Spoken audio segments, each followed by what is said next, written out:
Hi everybody, this is Dan Stolbarger, straight from my heart, yep, down by the river. So today I want to talk a little bit about what's going on in the Middle East, in Israel. And I've been reading and seeing different sort of posts, and one of them that very much troubled me asked the question, is Jesus in the rubble of the devastation? Or is Jesus in the tunnels, the terror tunnels, where there are still 20 hostages that are being kept for now over 600 days? So that's a question, which then leads to the following. Is Israel justified in the attacks that are taking place both in Iran as well as Gaza? You know, Micah 6:8, I've been hearing different people comment on this, where it asks the question concerning what does the Lord require of you? And the three things, and I think all three are very important, are to do justice, to love kindness, and to walk humbly with our God.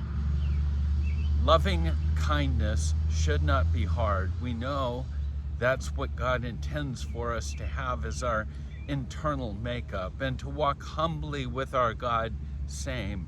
But the question has to be, what does it do? What does it mean today to do justice?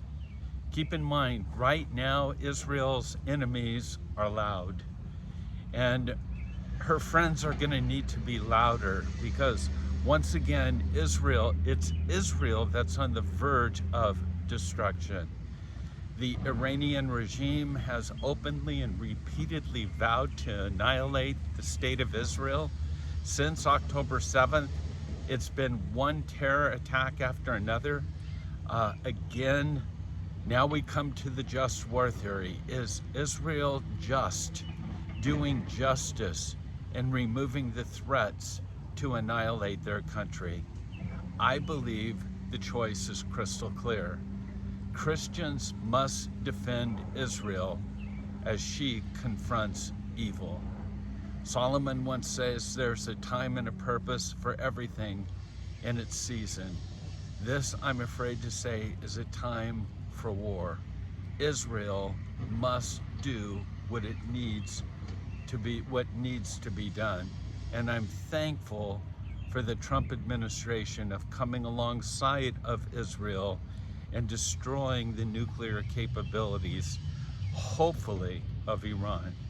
So again, pray for peace. Yes, Jesus is in the rubble. Pray for innocent victims. But yes, know that Jesus is in the terror tunnels. Pray for the release of the hostages, that they would be released immediately, and pray for the peace of Jerusalem. This is Dan, down by the river, straight from my heart. God bless.